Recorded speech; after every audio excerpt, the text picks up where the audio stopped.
About 2 years ago, I worked at a movie store inside a mall. I've had tons of strange experiences with customers, but this one definitely tops them off. I was 20 at the time. This guy was over 6 feet, late 40s, very hefty, and always had this weird zombified expression on his face. He came in about once a week. One of my coworkers had even warned me about him, how he was a little off, but I still treated him with as much respect as I did everyone else. One day he came in and we talked for a bit, but he got a little awkward and I kept trying to end the conversation and look busy by tagging items behind the counter. He stood there in silence, watching me for about 20 minutes and finally left. A few days later, he comes back in and walks up to me, holding a large container. He says, "I made 4 pounds of enchiladas at home today, just for you. I remember you like Mexican food." I don't remember at all telling him that I liked it, but I do know that I went to the Mexican restaurant across the way every lunch break. I just politely accepted it and put it in the back office. I was convinced he used his jizz for it. A few days later, he came back in and had a drawing for me of a dragon. Now, I love dragons, but I never told him that.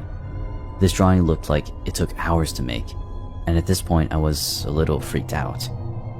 I had him leave it on the counter so I could just throw it away later. Later on, I was given about a week's vacation. During that week, I had cut my hair about 12 inches. The day I came back, I got a shift with my manager. I told her about the guy, and immediately she was weirded out for me. A few minutes later, I see the guy walking around in the mall. He was going towards the exit and didn't look at me once. My manager tells me to go to the back office. I go and wait until she comes to get me, and when she does, she tells me I need to make a report to mall security immediately.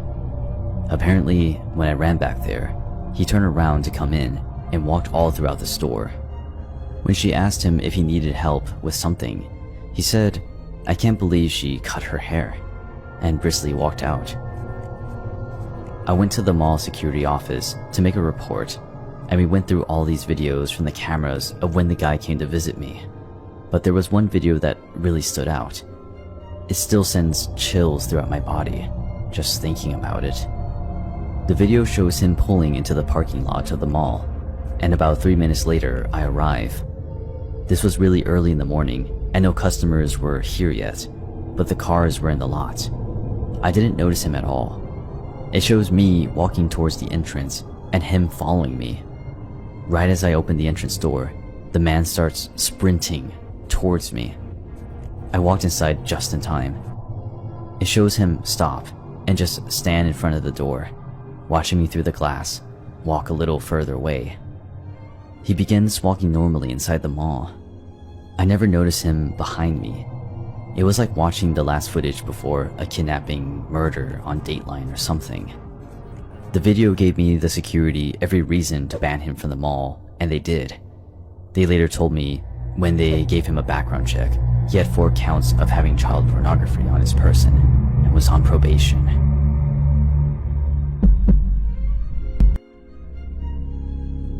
So, this happened to me about 5 years ago while I was 9 months pregnant. It was Christmas shopping at the mall with my then 7 and 15-year-old daughters one Saturday night in a very safe city with a very low crime rate. There was an Applebee's connected to the mall, and we ended our shopping pretty late, and the mall stores were starting to close. So I took my kids to the Applebee's for a late dinner. We finish up eating at around 10 p.m. and leave out the Applebee's entrance into the practically deserted parking lot with shopping bags in hand. As we got to the car, I was in the middle of maneuvering the shopping bags on my arms to find my keys when a 50-ish-year-old crusty-looking man starts walking up from somewhere in the parking lot with shaggy gray-white hair and a faded flannel shirt and old jeans. I noticed him briskly approaching when he was about 40 feet away, and he said, "This is a stick-up. Give me all of your money." My blood ran cold, and I stared at him. owlishly and shakingly said, What? He then said he was just kidding and came up and stood right next to my daughters, who were standing on the other side of the car, waiting for me to unlock the car to let them in. He starts making small talk with me and my girls. He's asking things like if they were good girls for Santa, how old they are, if we got all of our Christmas shopping done, what kind of things did we get, etc. He didn't seem drunk, high, slow, or mentally challenged at all. He was very coherent and seemed to have a sound mind.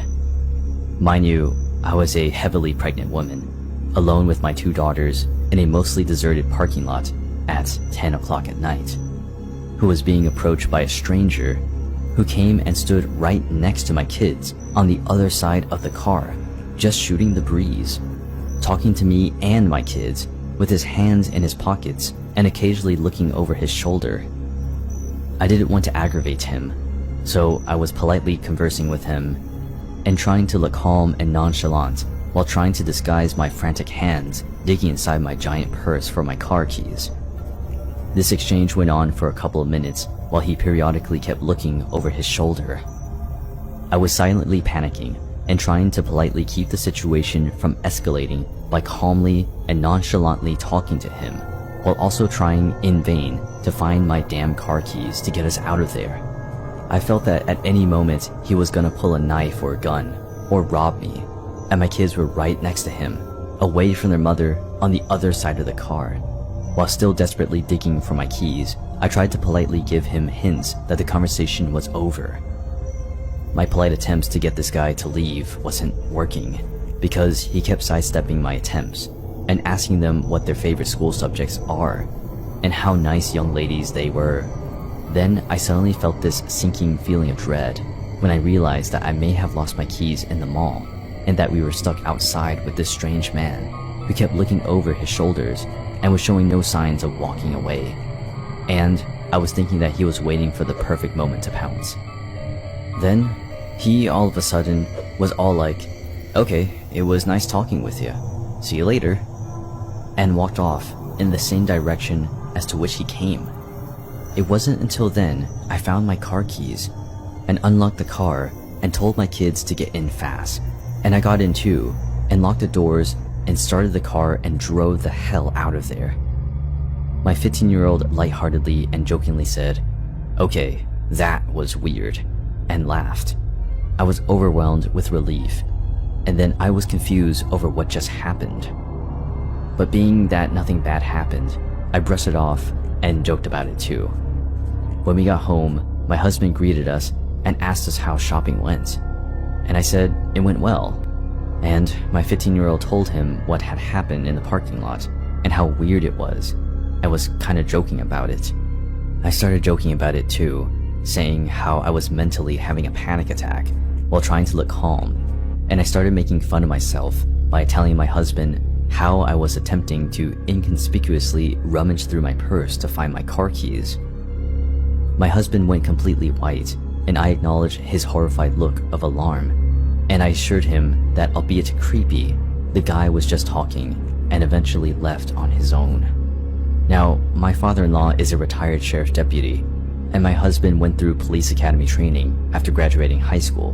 What my husband told me completely rattled me to the bone. My husband told me that he was 100% sure that the reason why the guy was hanging around and chit-chatting was because he was waiting for me to unlock my car, and the reason why he was standing next to our kids was because once I unlocked the car and the kids started to get inside, he was most likely going to force himself into the car with the kids and hold a knife or gun to them to gain leverage on me to force me to cooperate, knowing I wouldn't abandon my kids, which would force me to get into the car with them and do whatever he wanted me to do, which most likely would be to drive to a remote location to do God knows what. And being that he wasn't wearing a mask suggests that his intentions were also to leave no witnesses